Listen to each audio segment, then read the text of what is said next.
Marcus hadn't eaten in 3 days when he heard the scream. 7-year-old Lily was cornered in the alley, a massive Rottweiler lunging at her throat. Without thinking, the 14-year-old homeless boy threw himself between them. The dog's jaws clamped down on his arm as Lily's mother Sarah watched in horror. What Marcus didn't know, this wasn't just any family. Sarah's husband Reaper was a top member of the Hells Angels. And when 500 bikers learned what this starving boy sacrificed for one of their own, they made him an offer that would either save his life or destroy it. Welcome to Hells Angels family. If you're new here, hit that subscribe button right now because this story will touch your heart in ways you won't expect. To my faithful subscribers who've been here from the beginning, may God continue to bless you abundantly. Before we dive in, let's lift this moment up in prayer. Heavenly Father, I come before you asking for your divine protection over everyone watching right now. Bless their families, Lord. Heal their bodies, provide for their needs, and give them peace that surpasses all understanding. Surround them with your favor and let your presence be felt in their lives today.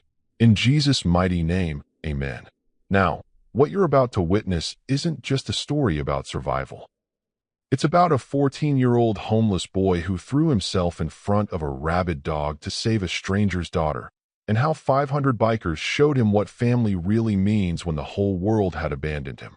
The Rottweiler's growl cut through the Chicago winter air like a serrated blade, low and guttural, the kind of sound that triggered something primal in the human brain. Run, hide, survive. Marcus pressed his spine against the alley wall, gripping the half-eaten burger he'd salvaged from the dumpster behind Millennium Park's tourist restaurants. The meat was cold, the bun soggy with discarded ketchup, but his stomach didn't care about dignity anymore. 3 days without real food did that to you. Made you grateful for garbage. Made you invisible. 14 years old, and the city walked past him like he was part of the architecture. Just another homeless kid the system had chewed up and spit out onto Michigan Avenue's frozen streets. 6 months since his mother overdosed in their South Side apartment, needle still in her arm, eyes staring at nothing. 6 months since Child Protective Services shuttled him through 3 different foster homes like defective merchandise. The first family used his monthly check to fund their gambling habit. The second locked him in the basement when he asked for seconds at dinner. The third simply pretended he didn't exist until he made it easier for everyone and left. February in Chicago was a killer. Literally. Last week Marcus had found another street kid frozen behind a dumpster on Wacker Drive, 16 years old, curled up like he was sleeping. The cops didn't even put up crime scene tape. Just another statistic. Marcus should have stayed hidden in his corner, should have finished his salvaged meal, and disappeared back into the shadows where forgotten children lived. But then the scream changed everything. High-pitched, terrified, a child's voice that sliced through his chest and turned his blood to ice water. Marcus dropped the burger without thinking. His feet moved before his brain caught up, worn sneakers splashing through puddles of February slush mixed with road salt and motor oil. He rounded the corner at full sprint, and the scene hit him like a physical blow. 20 feet away, a little girl. Maybe 7 years old, blonde pigtails tied with purple ribbons, pink winter jacket that probably cost more than Marcus had seen in his entire life, stood paralyzed against a brick wall. Her breath came in short, panicked gasps, creating small clouds in the freezing air. Her eyes were locked on the nightmare in front of her. The Rottweiler was massive, easily 130 pounds of pure muscle wrapped in black and tan fur, now matted with dirt and something darker. Blood, maybe. Its movements were wrong, jerky, unpredictable, like a machine with broken gears. Foam dripped from its jaws in thick ropes. Its eyes were what terrified Marcus most. Wild, unfocused, rabid. Lily. A woman's voice cracked with panic, razor-sharp terror that only a parent could produce. Baby, don't move. Please don't move. The mother stood 15 feet back, designer jeans tucked into Ugg boots, a Canada Goose jacket worth $800 minimum. Marcus knew because he'd seen tourists wearing them, laughing and taking selfies by the bean while he shivered in a hoodie with holes in both elbows. She held her iPhone with shaking hands, screaming at the 911 dispatcher with that entitled urgency rich people got when the world didn't protect them the way it was supposed to. But money couldn't stop what was about to happen. The dog was already moving, muscles bunching under its fur, preparing to lunge at the small girl pressed against the wall. Marcus saw it all in slow motion, the dog's haunches lowering, the girl's eyes going impossibly wide, the mother's mouth opening in a scream that hadn't formed yet. He didn't think. Thinking was a luxury for people with futures. His body moved on pure instinct. The same instinct that kept him alive in alleys where predators hunted, the same instinct that told him which subway cars to avoid at 2 a.m., which street corners belonged to which gangs. Survival instinct. The only thing he had left. Marcus threw himself forward, closing the distance in 4 desperate strides. His shadow fell across the little girl just as the Rottweiler launched. She looked up at him, this filthy homeless boy materializing between her and death, with an expression that would haunt him for the rest of his life. "Hope! Run!" Marcus shouted, spreading his arms wide. The Rottweiler hit him like a freight train made of teeth and fury. Subscribe now. What happens in the next 60 seconds will leave you speechless. The impact drove all air from Marcus's lungs. He went down hard, shoulder blades slamming into concrete that scraped his palms raw through his fingerless gloves. The dog's weight crushed his chest. Then came the teeth. The Rottweiler's jaws clamped onto his right forearm with hydraulic pressure, canines sinking through his hoodie sleeve like it was tissue paper.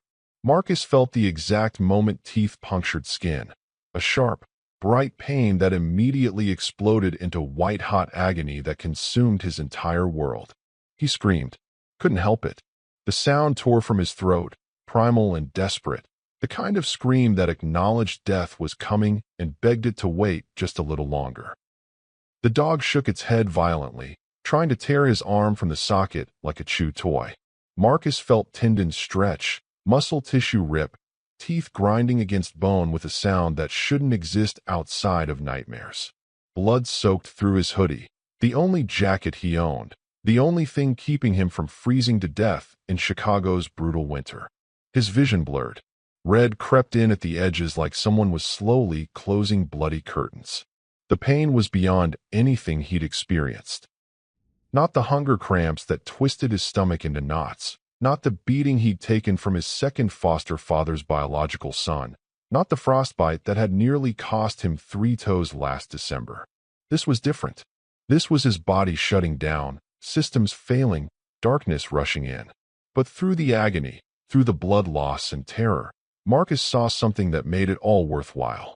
The little girl, Lily, was running into her mother's arms. Safe. He'd done it. Oh my God. Oh my God. The mother's voice seemed distant, underwater, like Marcus was drowning and she was screaming from the shore. Somebody help him. Please.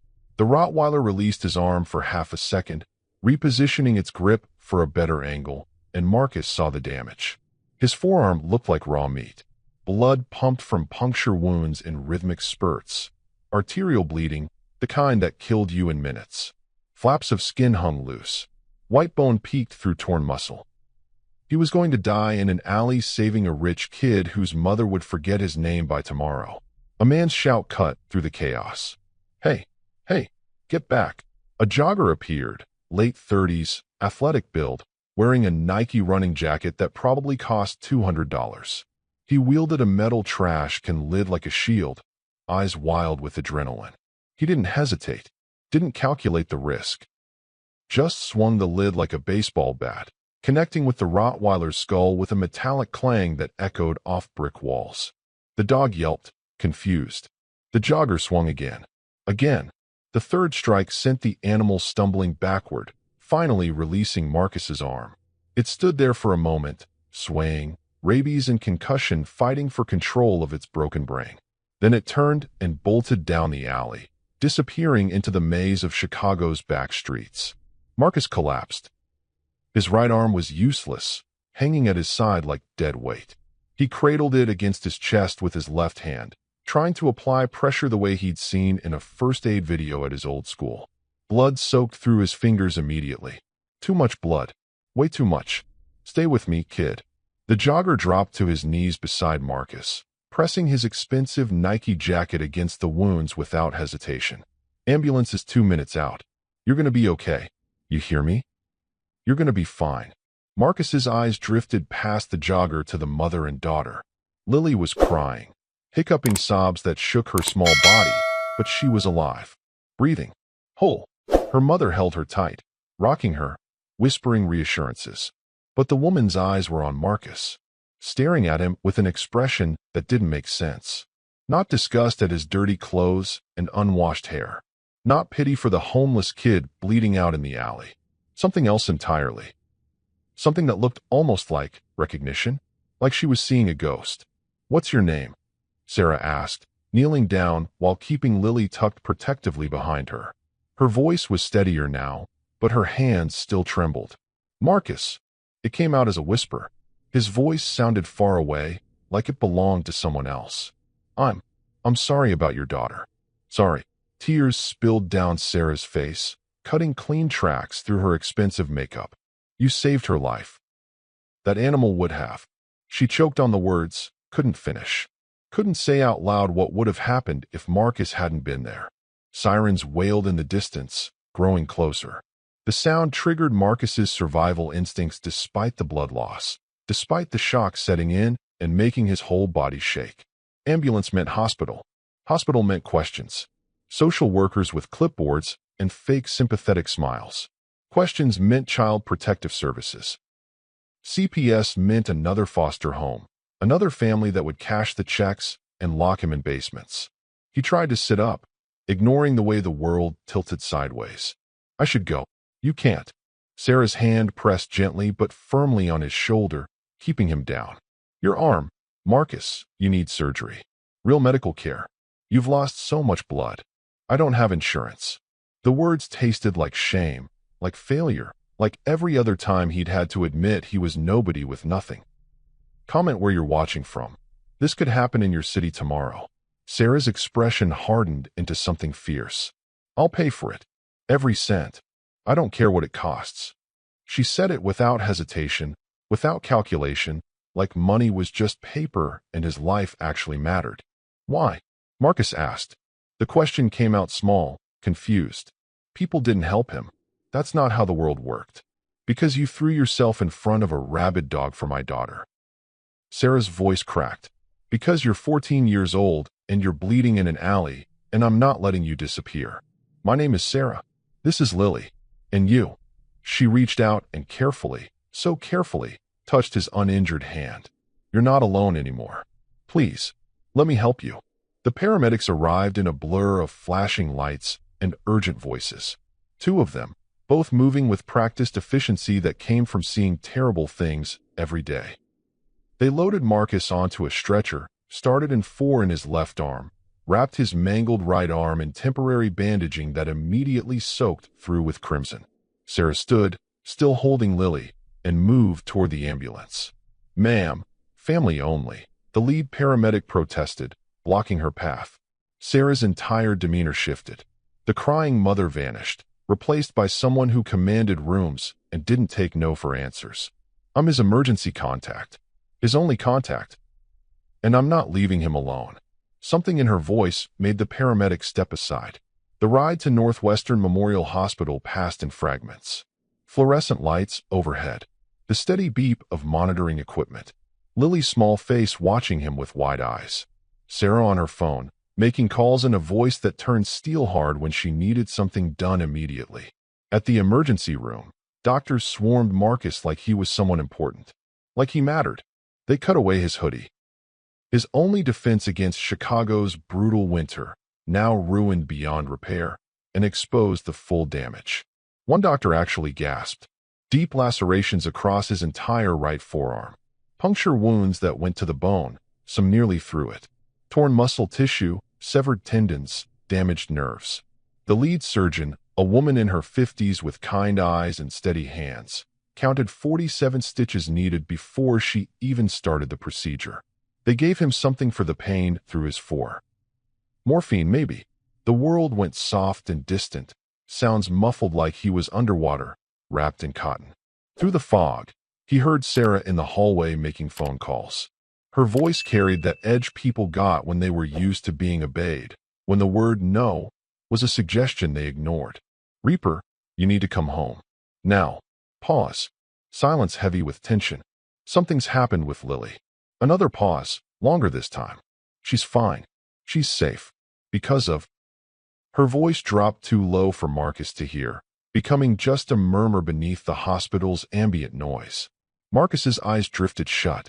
Surgery took 3 hours.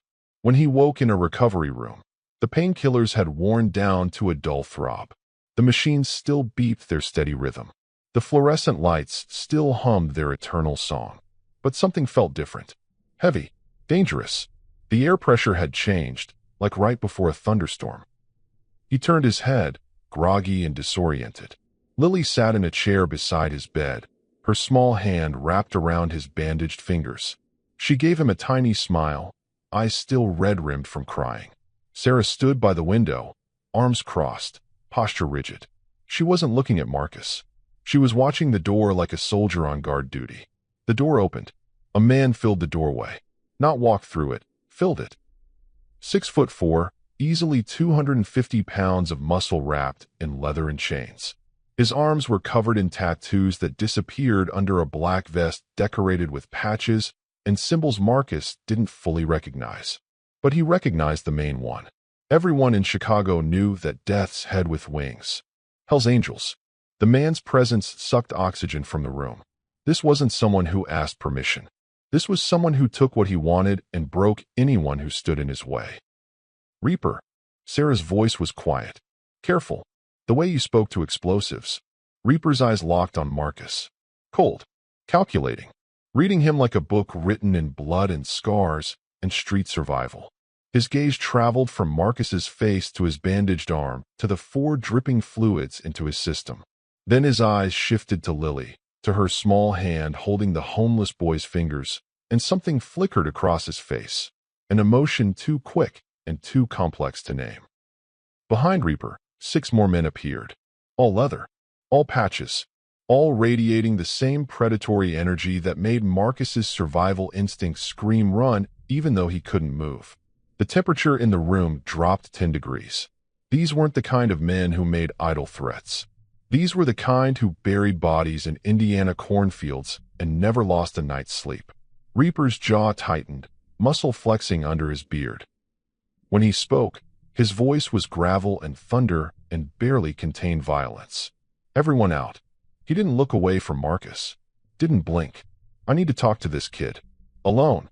Sarah opened her mouth to protest, but Reaper's hand came up. Just a small gesture, fingers raising slightly, but it carried absolute authority.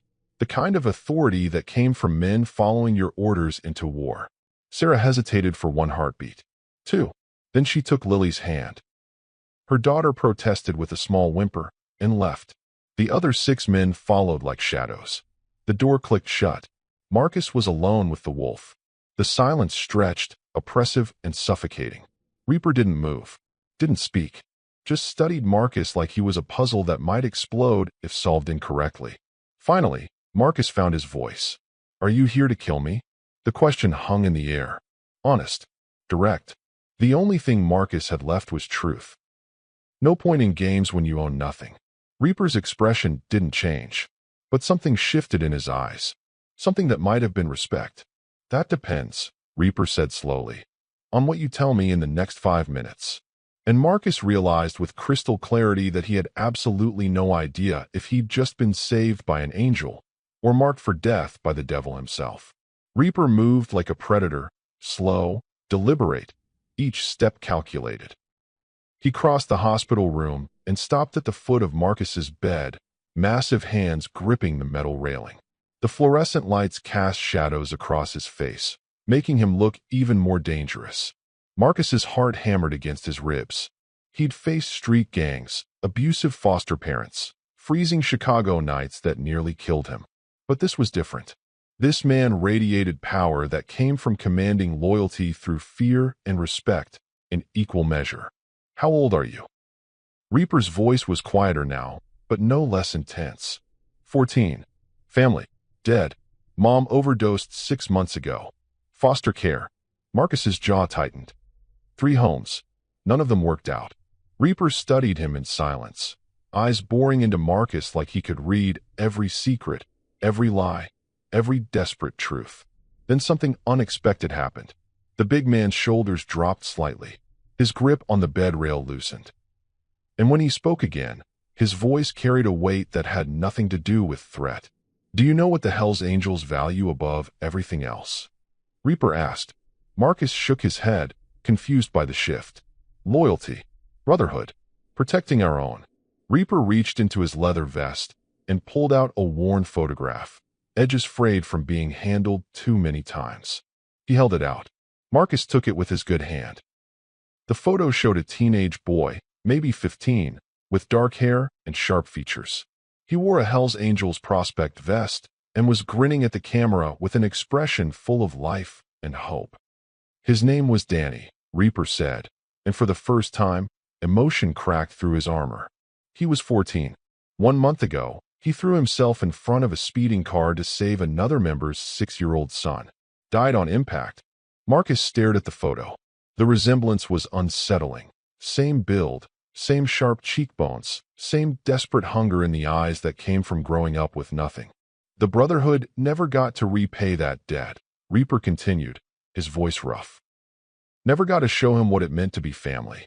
He died protecting one of our own, and we. He stopped, jaw working like the words were physically painful. We buried a kid who deserved better. Marcus looked up from the photograph, understanding dawning. That's why you're here. Reaper nodded. You threw yourself in front of a rabid dog to save my daughter. My 7-year-old daughter who's everything to me. He paused, eyes glistening. The club takes care of its own, Marcus. You saved my family. That makes you family now. Like this video if you believe in second chances, or keep scrolling. Marcus wanted to believe him. God, he wanted to. But the streets had taught him that adults lied. That promises meant nothing.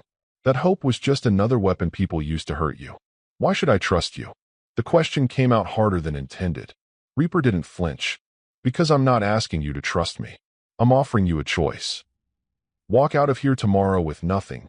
Back to the streets. Back to dumpster diving and freezing. Or let me show you what brotherhood actually means. What's the catch? A ghost of a smile crossed Reaper's face. Smart kid. The catch is this isn't charity. The club doesn't do handouts. You'll earn your place. You'll follow rules. And you'll live with my family for 6 months while we figure out if this works. Marcus's mind raced. 6 months of shelter. Food. Safety. But living with strangers who could turn on him the moment he became inconvenient. I need proof, Marcus said, that this is real. Reaper's smile widened. Fair enough. Get some rest tonight. Tomorrow, I'll show you exactly what you're getting into.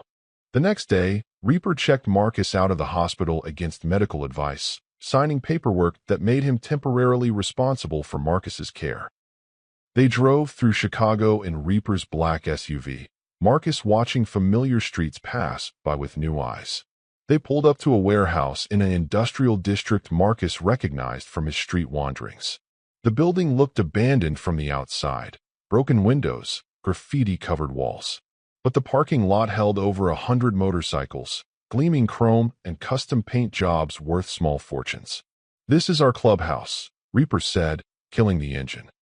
500 members across Illinois. I called in every single one for today. Marcus's stomach dropped. Why? Because the Brotherhood votes on everything that matters. And you matter now. Inside, the warehouse had been converted into something between a bar and a fortress. Pool tables, leather couches, a massive oak bar stocked with top-shelf liquor. But what stopped Marcus cold was the men. Over 300 bikers packed into the space, all wearing Hells Angels patches, all turning to stare as Reaper led Marcus through the crowd. The silence was deafening. Reaper guided Marcus to a raised platform at the front. The entire club watched with expressions ranging from curiosity to suspicion to outright hostility. Marcus felt like a rabbit surrounded by wolves. Brothers, Reaper's voice boomed through the space. 3 days ago, my daughter Lily was attacked by a rabid dog. She would have died. This 14-year-old kid, homeless, starving, with nothing to his name. threw himself between a 130-pound Rottweiler and my baby girl. Took the attack himself. Nearly bled out saving a stranger. Murmurs rippled through the crowd. Marcus saw some men nodding, others frowning. He looks just like Danny, someone called out from the back. That's what I thought, Reaper acknowledged. The universe gave us a second chance to do right. Danny died protecting family. Marcus nearly died protecting mine. I'm proposing we make him a ward of the club. Set up a trust fund. Give him a real chance. He's a kid, another voice shouted. We don't prospect children. I'm not proposing he prospect, Reaper shot back. I'm proposing we act like the brotherhood we claim to be. We vote. Yay means we support him. Housing, education, future. Nay means he walks out that door right now. Subscribe before you see what 500 bikers decide. You won't believe it. The room erupted in debate. Arguments flew back and forth about liability, about tradition, about what the club stood for. Marcus stood frozen, watching his fate decided by strangers. Finally, Reaper called for order. All in favor, raise your hand. Hands went up. Marcus counted quickly, maybe 200.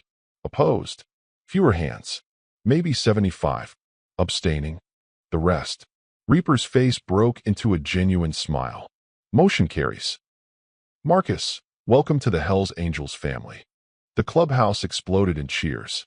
Men clapped Marcus on the shoulder, shook his good hand, called him little brother. Someone handed him a club t-shirt. Someone else started talking about getting him into a good school.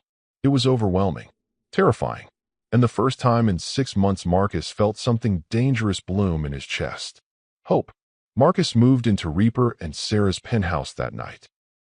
A 3-bedroom apartment in a luxury building overlooking Lake Michigan.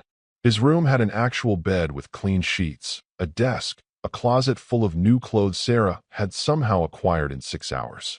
Lily showed him her room, chattering excitedly about her toys and school and how she told all her friends about her new big brother.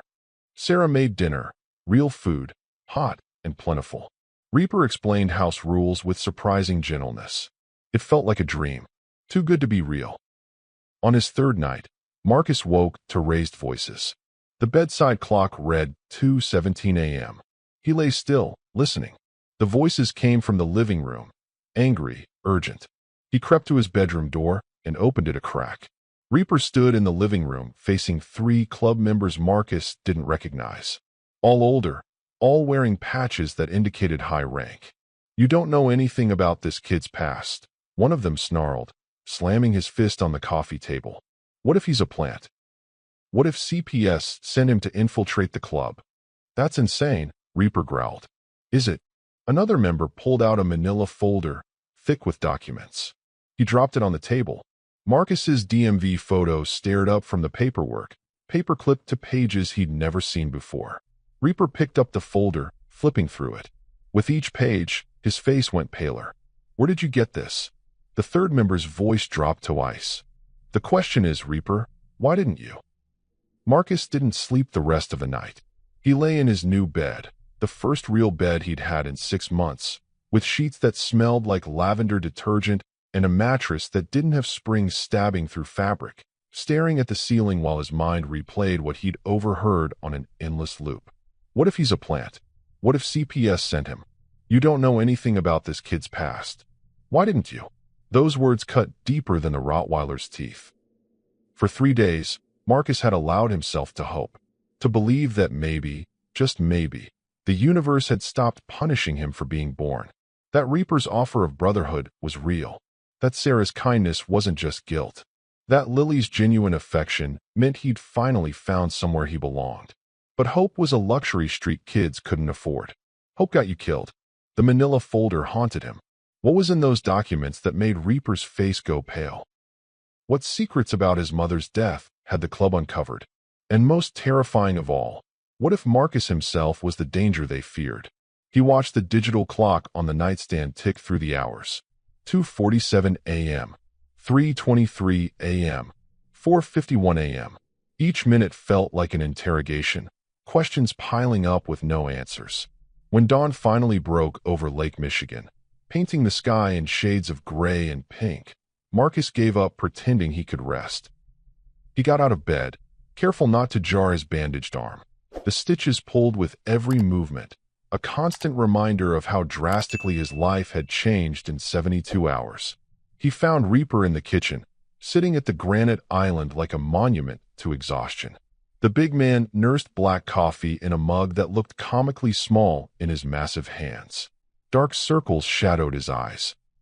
His leather vest hung on the back of the chair, revealing muscular arms covered in tattoos that told stories Marcus didn't know how to read yet. "We need to talk," Marcus said from the doorway, voice rougher than intended. Reaper didn't look surprised, didn't even flinch. He simply gestured to the chair across from him with the weariness of someone who'd been expecting this conversation for hours. "You heard last night." It wasn't a question. "Yeah." Marcus sat, instinctively keeping his injured arm close to his chest. "What's in the folder?" Reaper took a long drink of coffee, buying time or gathering courage. Marcus couldn't tell which. When he finally spoke, his voice carried the weight of someone delivering news that would hurt. "Your mother's death," Reaper began, each word measured and careful, "is officially listed in Chicago PD records as a suspected accidental overdose. Coroner signed off on it. Case closed within 48 hours. But there are—" He paused, searching for the right word. "Inconsistencies." Marcus's throat tightened, mouth suddenly dry. "What kind of inconsistencies?" "The kind that suggest it wasn't an accident." Reaper set down his mug. "The kind that suggest your mother might have been murdered." The word hung in the air like poison gas. Murdered. Not overdosed. Not lost to addiction. Murdered. The coroner found injection marks that didn't match her documented pattern of use. Reaper continued, his detective mode voice emerging. "Neighbors reported seeing unfamiliar motorcycles outside your apartment building the week before she died. And there's something else." He hesitated, clearly dreading what came next. "Your mother had connections to the Iron Disciples MC." The name hit Marcus like a physical blow. The Iron Disciples were the Hells Angels' primary rivals in Chicago. A vicious outlaw motorcycle gang that controlled the South Side drug trade through systematic intimidation, violence, and murder. Marcus had seen their patches before, seen the fear that flickered across people's faces when Iron Disciples rolled through a neighborhood. He'd seen what they did to informants, to rivals, to anyone who crossed them. Bodies turned up in dumpsters. Witnesses disappeared. Families got torched in their homes as warnings. "My mom wasn't in a gang," Marcus protested, but even as he said it, doubt crept in. What did he really know about his mother's life? She'd disappeared for days at a time, came home with cash she couldn't explain, made phone calls in hushed voices that stopped when he entered the room. She was sick. Addiction is a disease, not— "I know," Reaper interrupted, surprising gentleness in his voice. "I'm not saying she was a member, but she knew people. Did courier runs for them, maybe. Small deliveries, low-level stuff. The Iron Disciples recruit civilians all the time. People who need money, people they can manipulate. And when you know the Iron Disciples, Marcus, you don't get to just walk away. Not alive." Marcus's world tilted. Every memory of his mother suddenly had new shadows, new implications. The late-night visitors. The paranoia. The way she'd stopped letting him answer the door or talk to strangers. She hadn't just been an addict spiraling out of control. She'd been afraid. "You think they killed her?" The question came out as a whisper. "I think it's very possible. And that's a problem for you." "Why?" Reaper leaned forward, elbows on the counter, his massive frame radiating tension. "Because if you're connected to them, even unknowingly, even through your mother, you could be a liability to this club. Or worse, you could be a plant sent to gather intelligence on our operations." "I'm 14 years old." Marcus's voice cracked, emotion overwhelming control. "I've been living in abandoned buildings, eating garbage from dumpsters for 6 months. You think I'm some criminal mastermind playing four-dimensional chess?" "No, absolutely not." Reaper's voice was firm. "But the club has to be careful, Marcus. We have enemies who would absolutely use a kid exactly like you, vulnerable, desperate, grateful, to infiltrate our organization. They'd manipulate you without you even knowing it. Use you as a spy, a listening device, a weapon." The paranoia in Reaper's voice wasn't theoretical. This had happened before. I believe you're innocent, Reaper continued, his eyes searching Marcus's face. Everything in my gut tells me you're just a kid who got dealt a terrible hand and did something incredibly brave. But I need to prove that to the Brotherhood. I need to investigate your past, find out what really happened to your mother, and clear your name before the club decides you're too risky to keep around. Before Marcus could respond, Sarah appeared in the kitchen doorway, already dressed for the day in dark jeans and a cashmere sweater that probably cost more than Marcus's mother earned in a month. She looked at both of them, reading the tension in the air with practiced ease. Lily's still asleep, she said carefully, her voice neutral. What's going on? Marcus knows about the folder, Reaper said. Sarah's face went carefully blank, the kind of blank that came from years of controlling reactions, from hiding thoughts behind professional masks. It was the expression people wore when they were hiding something significant. Marcus caught it immediately. Street survival meant becoming an expert in reading micro-expressions, noticing the tiny physical tells that separated truth from deception. You knew? Marcus asked her, unable to keep the accusation from his voice. I knew Reaper was investigating, Sarah admitted, moving into the kitchen with deliberate casualness. It's standard procedure when bringing someone new into the family. We have to protect ourselves and our daughter.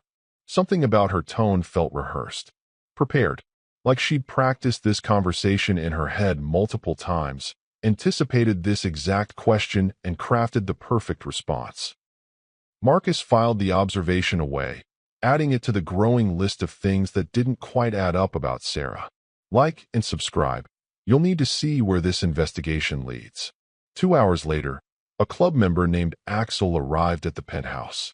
Mid-50s, barrel-chested, with a gray beard trimmed military precise and intelligent eyes that absorbed everything with disturbing efficiency.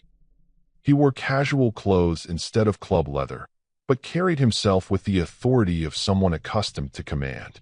Reaper introduced him as a former Chicago PD detective who'd spent 20 years in homicide before retiring to handle security consulting for the club, which was code for. He investigated people, found their secrets, and determined if they were threats. Axel spread documents across the dining room table. Police reports, social services records, hospital admissions, school transcripts, psychiatric evaluations. Marcus's entire life reduced to bureaucratic paperwork, every trauma and failure cataloged in official typeface. Your mother, Jennifer Hayes, died on August 14th of last year, Axel began, his voice carrying the clinical detachment of someone who'd seen too many dead bodies to be shocked anymore. He tapped a coroner's report with one thick finger. Official cause of death. Accidental drug overdose. Heroin, specifically, with trace amounts of fentanyl. But look at this. He pulled out autopsy photographs, then mercifully kept them face down when he saw Marcus flinch. The injection site was on her left inner forearm. Axel continued, pointing to a diagram instead. But according to her medical history, ER visits, clinic records, she was left-handed. And addicts almost universally inject with their dominant hand into their non-dominant arm. Right-handers use the left arm. Left-handers use the right. It's about control, about being able to find the vein and maintain pressure. Marcus's stomach churned. He'd never thought about the mechanics of his mother's addiction, never wanted to picture the actual moments of her using. So someone else injected her? The words tasted like bile. Possibly. Or she was physically restrained and forced. Either way, this wasn't consistent with her typical user behavior. Axel pulled out another document. A police incident report dated 2 weeks before her death. Your mother filed a complaint on July 30th about threatening phone calls. She told responding officers she'd witnessed something she shouldn't have and was being pressured to keep quiet. Witnessed what? Marcus leaned forward despite himself. The report doesn't specify. She refused to elaborate, became agitated when pressed for details, then withdrew the complaint entirely the next day. Axel's expression darkened. Classic intimidation pattern. Someone scared her into silence. The Iron Disciples, Reaper said quietly. That's my working theory, Axel agreed. And here's where it gets complicated for us, for the club. He pulled out a photograph, this one a grainy surveillance image from a gas station security camera. It showed Marcus's mother talking to a man in a leather vest covered in patches. Hell's Angels patches. Marcus leaned forward, squinting at the pixelated image. The man's face was turned away from the camera, features obscured. Who was that? The room went silent.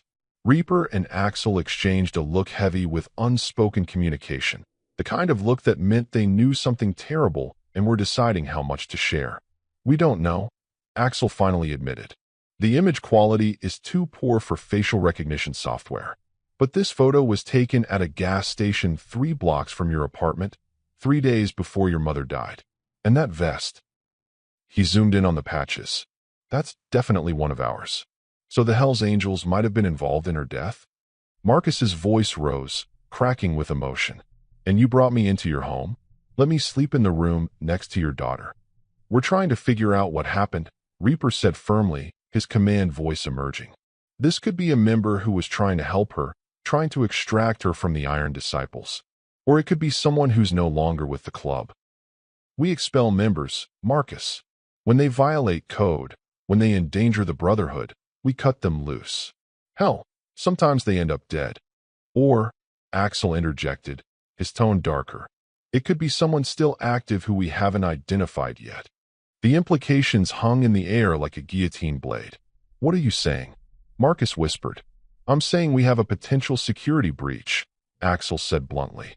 Either your mother was connected to a Hells Angels member, making you connected by extension, or someone in our organization was involved in activities with the Iron Disciples.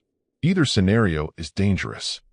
Marcus stood abruptly, his chair scraping against hardwood with a sound like a scream. My mother is dead, and you're treating this like some corporate espionage case. Marcus, please. Sarah stood too, reaching for him with perfectly manicured hands. He jerked away from her touch, suddenly unable to bear the proximity. Don't. Just. I need air. He stormed to his room, slamming the door hard enough to rattle the frame. His mind raced with questions that had no answers, with implications that spread like cracks through ice. For 3 days, he'd let himself hope. Let himself believe in family and safety and second chances. But hope was just another kind of trap, and he'd walked right into it. That afternoon, Marcus sat in the living room pretending to watch television while his mind churned through everything Axel had revealed. Some crime documentary played on the massive flat screen, but he absorbed nothing, his eyes staring through the images rather than at them. He noticed Sarah pass by the hallway, phone in hand, angling it slightly toward where he sat. The gesture was subtle, so subtle most people would miss it entirely. A tiny adjustment of her wrist, the phone's camera lens catching a reflection in the window behind him. She was photographing him. Marcus had spent 6 months avoiding security cameras and police patrols, learning to spot surveillance, to recognize when someone was documenting him for purposes he wouldn't like. You developed instincts for these things when staying invisible meant staying alive. He waited until Sarah left the room, then quietly stood and followed. Through the hallway, staying light on his feet, using techniques he'd learned sneaking through abandoned buildings. He saw her disappear into the master bedroom, heard the door click but not latch completely. Marcus crept closer, positioning himself where he could see through the crack. Sarah sat on the edge of her bed, typing rapidly on her phone. Her fingers flew across the screen with urgent purpose. Then she hit send, attaching something. The photo she'd just taken, probably. Sending it to someone Marcus couldn't identify. Who was she reporting to? And why photograph him in secret? Marcus retreated before she noticed, paranoia blooming in his chest like black flowers. Was anyone in this family actually trustworthy? Or was he just a pawn in some game he didn't understand, being moved across a board he couldn't see? Subscribe and like if you think Marcus should run, or stay and find the truth. That evening, around 8 p.m., Marcus's burner phone buzzed. The cheap flip phone Reaper had given him for emergencies, claiming every family member needed one for safety. Or for tracking. The text came from a blocked number. They're lying to you about your mother. Meet me at Union Station, Platform 9, midnight. Come alone, or you'll never learn the truth. Someone who knew her. Marcus stared at the message until his vision blurred, reading it over and over, searching for hidden meaning in the sparse words. Every instinct he developed on the streets screamed this was a trap, a setup. Whoever sent this was luring him to an isolated location in the middle of the night. But what if it wasn't? What if someone actually had answers about his mother's death, about her connection to the Hells Angels, about why she'd been murdered? What if the truth was waiting at Platform 9? He looked up at the family photo on the mantle, the one he'd glanced at a dozen times without really seeing. Reaper, Sarah, and Lily smiled at the camera in front of some lake, looking perfect and happy. The ideal American family. But something was wrong with the frame. Marcus stood and moved closer, examining it properly for the first time. There, in the left corner, someone had been carefully cut out, not torn away in anger, but precisely removed with scissors or a blade. Professional, deliberate. Only a sliver of leather vest remained visible, the edge of what looked like a Hells Angels patch. Someone important enough to display in the family photo. Someone close enough to stand next to Reaper. And then someone dangerous enough to erase completely. Who had they cut out? And why remove them from history instead of just taking down the whole photo? Marcus turned to go back to his room, mind racing with possibilities, and something small and metallic fell from his jacket pocket. The new jacket Reaper had bought him to replace the one destroyed by the dog attack. It hit the hardwood floor with a tiny clink. A key. Marcus picked it up, frowning. Small, silver, stamped with a number. Attached to it was a tag. Secure Store Chicago, Unit 447, South Side, Milwaukee Avenue. He'd never seen this key before in his life. Someone had planted it in his pocket. The South Side, where his mother had died, where he'd lived before the streets claimed him. Marcus's hands trembled as he stared at the key. A storage unit. His mother's belongings, maybe? Evidence the police had missed? Or another trap, another layer to this nightmare he'd stumbled into? He had 4 hours to decide if he was walking into salvation or execution. And somewhere in this penthouse, someone had given him this key. Someone who either wanted to help him or destroy him. Marcus made his decision at 10:47 p.m., staring at the storage unit key in his palm like it was a loaded weapon. He couldn't live with the questions anymore. Couldn't sleep another night in Reaper's luxury penthouse, wondering if his mother had been murdered by the very people now claiming to protect him. Couldn't pretend everything was normal while Sarah secretly photographed him and sent images to unknown contacts. Couldn't ignore the mysterious text promising truth at midnight. The not knowing was worse than any truth could be. Even terrible truth was better than this suffocating uncertainty. He dressed in dark clothes. Jeans and a black hoodie from the extensive wardrobe Sarah had somehow assembled in 6 hours, tags still attached to half the items. Everything fit perfectly, which meant she'd studied him closely enough to know his exact measurements. The thought made his skin crawl. How long had she been watching him before the dog attack? Had the whole thing been orchestrated? No, that was paranoia talking. The rabid Rottweiler was real. Lily's terror was real. His shredded arm was very, very real. But what came after? That might all be performance. Marcus waited, sitting on his bed fully dressed, listening to the apartment's nighttime rhythms. Through his bedroom door, he heard Reaper's heavy footsteps heading to the master bedroom around 11. Heard the low rumble of his voice talking to Sarah about club business. Heard Sarah's responses, her tone affectionate and natural, the perfect wife. Was any of it real? Around 11:10, he heard Sarah reading to Lily, her voice carrying that practiced maternal warmth that now felt like acting. A bedtime story about a princess and a dragon. Lily's sleepy questions. Sarah's patient answers. The sound of a kiss, a door closing, a nightlight clicking on. If Sarah was really FBI, was Lily even safe? Or was the child just another prop in an elaborate undercover operation? At 11:15 p.m., the apartment went quiet. Marcus gave it another 10 minutes, counting seconds in his head the way he used to when hiding from cops in abandoned buildings. When he reached 600, he moved. The penthouse was dark except for ambient city light filtering through floor-to-ceiling windows. Chicago's skyline glittered like broken glass spread across black velvet, beautiful and dangerous.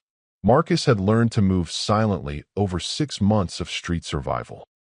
How to distribute weight, which floorboards creaked, how to open doors without sound. He reached the front door without triggering any noise. The key to the storage unit felt heavy in his pocket, heavier than metal should feel, like it was made of consequences instead of brass.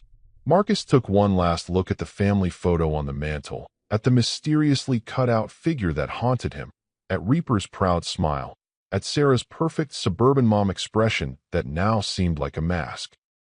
Then he slipped out into the hallway, letting the door close with the softest possible click.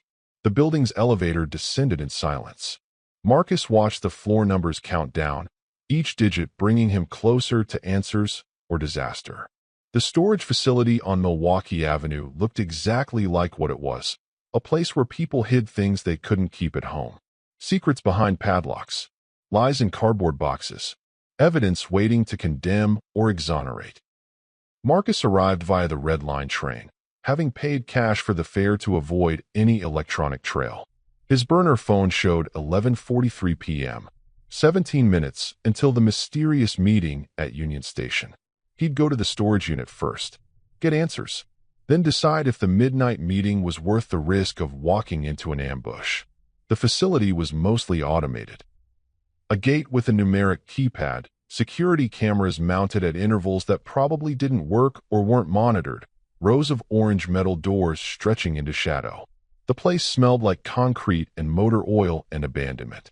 Marcus entered the code printed on the key tag. The gate buzzed and clicked open. No security guard challenged him. No one cared what secrets people stored here at midnight. He found Unit 447 on the second floor, his heart hammering so hard he could feel it in his throat, in his injured arm, in his fingertips. The lock was industrial grade, relatively new. Someone had paid for this storage. Someone wanted whatever was inside protected. The key slid into the lock, turned, clicked with mechanical finality. Marcus lifted the rolling door, metal rattling in its tracks, and the smell hit him like a physical blow. His mother's perfume. Cheap drugstore brand she wore every day, white diamonds or something similar, now faded but still recognizable enough to transport Marcus back 6 months. Back to their apartment. Back to before everything fell apart. His eyes burned. He blinked hard, refusing to cry. Inside were boxes. Not many. His mother had owned almost nothing, especially at the end. But what was here felt preserved, like a tomb sealed against time and decay. Like someone had gathered her belongings carefully, reverently, and stored them for a purpose Marcus didn't understand yet. He knelt beside the first box, hands shaking. Inside he found clothes, her favorite sweater, jeans worn thin at the knees, a dress she'd worn to his 8th grade graduation. Touching them felt like touching ghosts. The second box held photographs in no particular order. Marcus as a baby, chubby and smiling. As a toddler with a gap-toothed grin. School pictures where he posed awkwardly, trying to look normal while wearing clothes from Goodwill. Pictures of his mother when she was younger, before addiction carved her face into angles and shadows. She'd been beautiful once. Happy. What had broken her? Who had broken her? The third box held a journal. Leather-bound, pages worn from constant handling. His mother's handwriting covered every page in frantic loops and scratches that grew more desperate-looking as the entries progressed. Marcus opened it randomly and saw dates spanning the last 2 years of her life.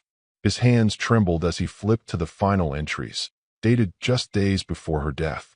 Before the police found her on the bathroom floor with a needle in her arm and indifference in their eyes.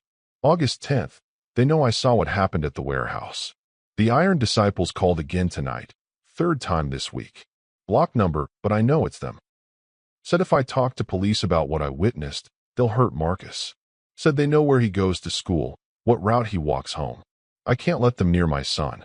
Can't let them touch him. But I don't know what to do. Where to run. They're everywhere on the south side. The entry cut off mid-thought. Ink smeared like she'd been interrupted. Marcus turned the page with numb fingers. August 11th. Met with someone today who says he can help. A man from a different motorcycle club, rival to the Disciples.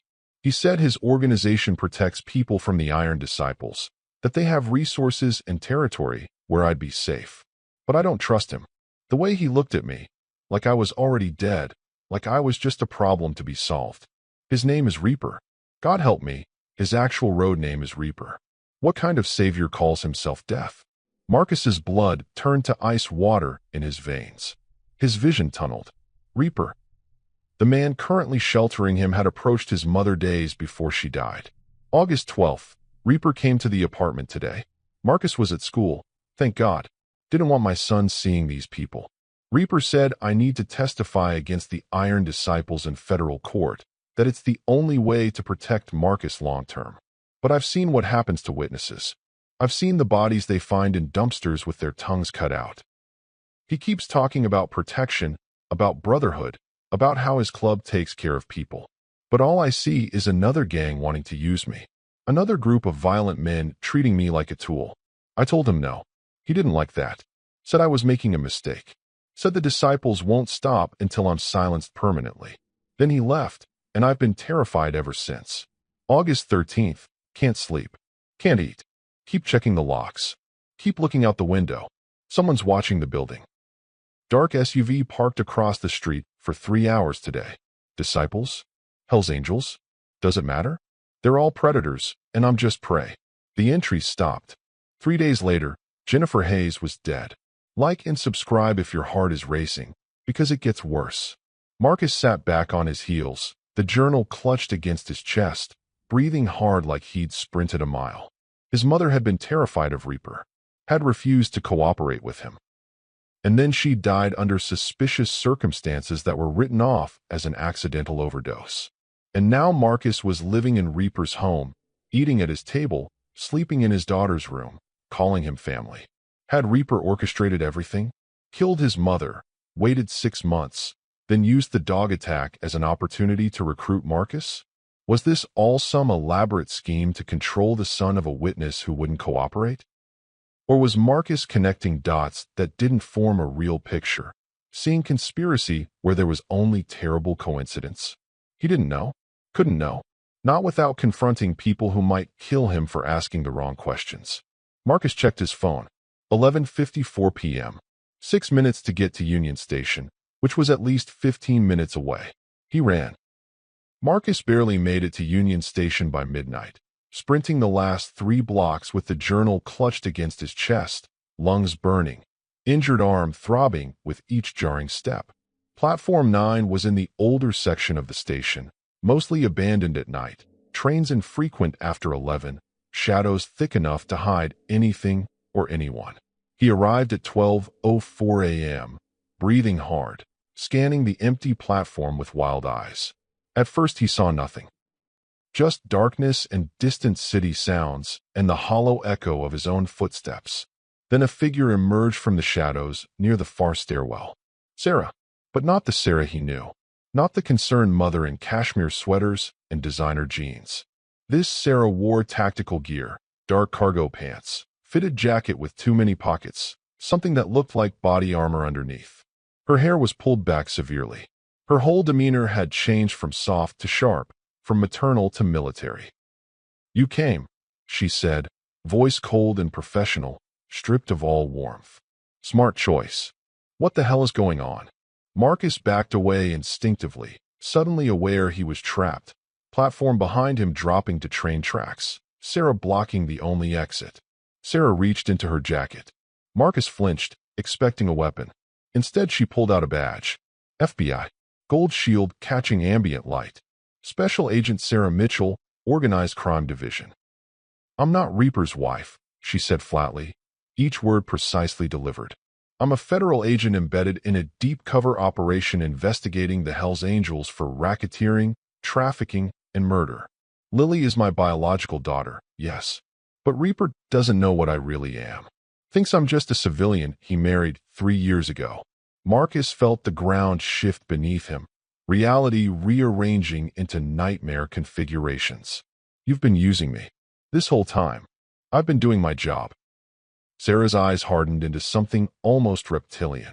When you saved Lily from that dog, it was real. My gratitude was genuine. You actually did save my daughter's life, and I'll always be grateful for that. But then I saw an opportunity one couldn't ignore. An opportunity. Marcus's voice shook with rage and betrayal. A homeless 14-year-old with documented connections to both the Hells Angels And the Iron Disciples? You're the perfect intelligence asset. You can move between worlds, gather information, be places adults can't access. She stepped closer. You're invisible, Marcus. The system taught you how to disappear. I just needed to point you in the right direction. My mother's journal mentions Reaper, Marcus said, holding it up like a shield. She was terrified of him. He pressured her to testify. Did he kill her when she refused? Sarah hesitated, and that pause told Marcus more than words could. We don't have definitive proof. But we know the Hell's Angels were pressuring her to testify against the Iron Disciples in a federal investigation. When she refused to cooperate, she died under suspicious circumstances. Whether Reaper personally ordered the hit, carried it out himself, or just allowed it to happen. She shrugged with devastating casualness. That's what I need you to help me prove. You want me to spy on them. I want you to help me bring down a criminal organization responsible for drug trafficking, arms dealing, murder, witness intimidation, and systemic corruption. Sarah's voice took on a recruiting pitch quality. I can offer you witness protection, a new identity, money for college, a real future away from all of this. But you have to help me build the case first. Marcus felt physically sick. Everything. The hospital vigil, the brotherhood vote, the trust fund, living with the family, Lily's affection. It was all manipulation. Sarah had coached her daughter to bond with him, had played the grateful mother perfectly, had positioned him exactly where she needed him to gather intelligence. I trusted you, Marcus whispered. Lily trusted you. And I'm sorry it has to be this way. But this is bigger than one kid's feelings, Marcus. The Hell's Angels have killed dozens of people. They're expanding their territory. If we don't stop them, gunfire erupted. The sound was deafening in the enclosed space. Rapid cracks that echoed off concrete and steel like thunder trapped in a bottle. Sarah dove without hesitation, grabbing Marcus and pulling him down as bullets sparked off metal railings and shattered tile. Marcus hit the ground hard, his healing arm exploding in agony. He tasted blood where he'd bitten his tongue. From the far end of the platform, figures emerged from darkness like demons materializing. Leather vests, Iron Disciples patches, at least 6 of them, possibly more in the shadows, all armed with handguns or compact rifles. This wasn't a chance encounter. This was a planned ambush. FBI, Sarah shouted, drawing her own weapon from a shoulder holster with practiced speed. Drop your weapons, and more gunfire cut off her words. Sarah returned shots, muzzle flash strobing in the darkness, but they were catastrophically outnumbered and outgunned. Marcus crawled behind a concrete pillar, ears ringing, terror overwhelming rational thought. One of the Iron Disciples advanced with tactical precision, firing controlled 3-round bursts that chewed through the metal bench Sarah crouched behind. Sparks flew. Metal screamed. Sarah was pinned, trapped, running out of cover. Marcus saw the shooter angle for a clear shot at Sarah's head, saw his finger tighten on the trigger. He didn't think. Couldn't think. Just reacted the way he always did. Marcus threw himself forward, colliding with Sarah just as the shooter fired. White-hot pain exploded in his left shoulder, catastrophic, all-consuming. He'd been shot. Actually shot. The impact spun him around, and he went down hard, head cracking against concrete. Blood spread across his chest, hot and wet and wrong. Marcus! Sarah's scream seemed to come from underwater, distant and distorted. Then a new sound drowned out everything else, the roar of motorcycles. Not 1 or 2, but dozens. The thunderous rumble of at least 50 bikes flooding into Union Station from multiple entrances, headlights blazing like spotlights, engines echoing like apocalypse. Reaper arrived with his army. The Hell's Angels formed a perimeter with military precision, blocking every exit, trapping the Iron Disciples in a perfect kill box. 50 bikers, all armed, all ready for war, all waiting for Reaper's command. Reaper dismounted his custom Harley, his massive frame radiating barely contained fury. He took in the scene with a single sweeping glance. Marcus bleeding on the platform, Sarah with her FBI badge now visible on her tactical vest, the Iron Disciples caught between federal agent and outlaw bikers. His face went through a rapid evolution of emotions. Shock, recognition, rage, and finally something darker. Betrayal. Subscribe and like. What happens next will change everything. You used my daughter, Reaper snarled at Sarah, pulling a massive handgun and aiming it directly at her forehead. You brought a federal agent into my home, into my bed, made me believe you loved me. Reaper, listen, Sarah started, raising her hands. Shut your mouth. His voice was pure venom. He shifted the barrel toward Marcus, who was fading from blood loss, vision tunneling to a pinpoint. And you led her straight to us. Played the innocent victim while she gathered evidence. You're FBI too, aren't you? A juvenile informant. No, Marcus gasped. I didn't. From the shadows, the Iron Disciples' leader emerged, a scarred man with a serpent tattooed across his entire neck, its fangs reaching his jawline. He laughed, the sound echoing obscenely in the tense silence. Looks like your new son just destroyed your brotherhood. Reaper, he called out mockingly. FBI knows everything now. Your operation, your territory, your members. You're done. So kill him and the Fed, or we will. Either way, the Hell's Angels are finished. Reaper's finger tightened on the trigger, aimed at Marcus's head. 50 Iron Disciples members materialized from the darkness. They'd been hiding, waiting, turning this into a massacre. The world slowed. Marcus's life didn't flash before his eyes. Just one memory surfaced with crystal clarity. His mother, the night before she died, waking him at 2 a.m. with wild eyes and trembling hands. If anything happens to me, she'd whispered urgently, gripping his shoulders. If you're ever in terrible danger from bad men in leather vests, if you think you're going to die, say these exact words. Phoenix Protocol. Someone will know what it means. Someone will help you. Promise me you'll remember. Phoenix Protocol, young Marcus had repeated, confused and frightened. That's right, baby. Phoenix Protocol. It's your lifeline. Your salvation. Never forget. Marcus, bleeding out on a train platform at 14 years old, surrounded by gang members and federal agents and a man who might have killed his mother, whispered the last thing his mother ever taught him. Phoenix Protocol. Reaper's gun hand trembled violently. His eyes went impossibly wide, not with anger, but with shock. Recognition. Absolute horror. The weapon lowered slightly, barrel drifting from Marcus's head to his chest to nothing. What did you just say? Reaper's voice cracked, stripped of all authority. Where did you learn that phrase? Who told you those words? My mother told me. Marcus gasped through the pain, blood pooling beneath him on the cold platform. The night before she died. She made me memorize it. Said Phoenix Protocol would save me if I was ever in danger. Reaper's face drained of all color. The massive biker looked like he'd been struck by lightning, his weapon hanging loose in his trembling hand. Around them, 50 Hell's Angels members stood frozen, confused by their leader's uncharacteristic reaction. Jennifer, Reaper whispered, his voice breaking with raw emotion. She remembered. After everything, she remembered. The Iron Disciples' leader laughed mockingly. Touching reunion. Now kill them both before. Shut your mouth, Reaper snarled without looking away from Marcus. He lowered his weapon completely. Phoenix Protocol was a code phrase I gave to your mother 2 years ago. An emergency extraction signal. It meant if she ever used those words, the entire Hell's Angels organization would mobilize to protect her and anyone she designated, especially you. It was my sacred promise that I'd keep her safe. Sarah, Agent Mitchell, lowered her weapon slightly, clearly not expecting this revelation. I didn't kill your mother, Marcus, Reaper continued, kneeling beside the bleeding boy and applying pressure to the gunshot wound. I was trying to save her life. The Iron Disciples forced her to witness a murder. They executed a federal informant in a warehouse on the south side. Your mother delivered a package for them. Wrong place at the worst possible time. She saw everything.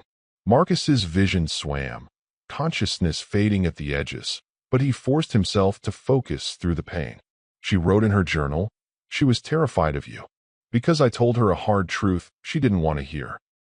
That the only way to survive was to testify in federal court, to let us protect her while she helped the FBI build a case against the disciples. Reaper's eyes glistened with unshed tears. But she didn't trust me. didn't trust anyone after what she'd been through. So she refused my help, and I had to respect that choice and back off. 3 days later, the Iron Disciples murdered her and staged it to look like an overdose. "You're lying," Marcus whispered, desperately wanting not to believe, not to hope again. "I've been investigating her murder for 6 months, Reaper said, running down leads, bribing informants, following every thread. Never knowing she had a son. Never knowing you existed until you threw yourself in front of that rabid dog to save my daughter." He looked at Sarah with betrayal written across his features. "And I never knew my wife was actually FBI." Sarah's expression remained professionally hard, but something flickered beneath. "This doesn't change the facts, Reaper. You're still running a criminal organization. Marcus's mother died because of gang violence. Violence your world perpetuates." "No." A new voice interrupted from the shadows. Everyone turned. From behind the Iron Disciples, a figure emerged wearing a Hell's Angels vest. Older, maybe 50, with a face that looked disturbingly similar to Reaper's. Marcus's oxygen-deprived brain struggled to place the resemblance, then understood. "Brothers." "The person responsible for Jennifer Hayes's death," the man said coldly, "is standing right here. Me, Reaper's older brother, Cain. I'm the one who told the Iron Disciples that Jennifer witnessed their execution. I'm the one who gave them her address, her routine, her son's school schedule." Reaper's face transformed into something terrifying. Pure, murderous rage. "Cain. Hello, little brother." Cain smiled without any warmth. "Surprised? You cut me out of the family photo 3 years ago, but you couldn't cut me out of your life. I've been watching everything. And when I heard about this homeless kid you adopted, I knew fate had given me the perfect weapon. Like and subscribe if you think Marcus makes it out alive." "You planted the storage key in my jacket," Marcus gasped, pieces falling into terrible place. "You wanted me to find the journal. To think Reaper killed my mother. To destroy his family from the inside. Finally, intelligence." Cain gestured mockingly. "Yes, I rented that storage unit 6 months ago. Collected Jennifer's belongings after the Disciples disposed of her. Kept them like insurance, waiting for the perfect moment. And tonight, we eliminate both Reaper and this FBI agent, and I take control of the Chicago charter." The Iron Disciples raised their weapons in coordinated movement. The Hell's Angels mirrored them instantly. Sarah trained her service weapon on Cain. Reaper stood, positioning his body as a shield between his traitorous brother and Marcus, making an impossible choice about which family mattered more. "You killed her," Marcus said, clarity cutting through blood loss and shock. "You murdered my mother for money and power. Business, kid. Nothing personal." Cain shrugged with psychopathic indifference. "Jennifer was a liability. Witnesses get eliminated. That's how this world works. And now you're about to learn the same." "She knew," Marcus interrupted, his blood-slicked hand finding the journal he'd been clutching. He opened it to the final page, the one he hadn't read in the storage unit. His mother's last entry, written hours before she died. His voice strengthened as he read aloud. "If you're reading this, Marcus, I'm already gone. But I need you to know the truth. Reaper tried to save us. His brother Cain is the one who threatened you, who sold me out to the Disciples. I was too afraid to trust Reaper when I should have. That's my fatal mistake, baby. Don't repeat it. Phoenix Protocol. Remember those words. Trust Reaper. He's the only one who cared enough to try. I love you forever. Mom." Silence fell like a hammer. "Dated and signed," Sarah said, her FBI training taking over. "That's admissible evidence." "Cain Blackwood, you're under arrest for conspiracy to commit murder, witness tampering, and racketeering." Sirens wailed in the distance. Not just one or two, but dozens. Federal vehicles flooded the station entrances. Sarah's backup had been positioned the entire time, recording everything, waiting for sufficient evidence. "Drop your weapons." FBI agents in tactical gear emerged from every shadow, at least 30 of them, rifles trained on both gangs. Nobody moves. The Iron Disciples scattered like roaches in light, some surrendering immediately, others trying to fight and being subdued within seconds. The Hell's Angels held their ground, waiting for Reaper's command. Cain tried to run. Marcus, bleeding and fading, stuck out his leg with the last of his strength. Kane went down hard, and 4 FBI agents swarmed him instantly, weapons drawn, shouting commands. The traitor who'd orchestrated Jennifer Hayes' murder was finally in custody.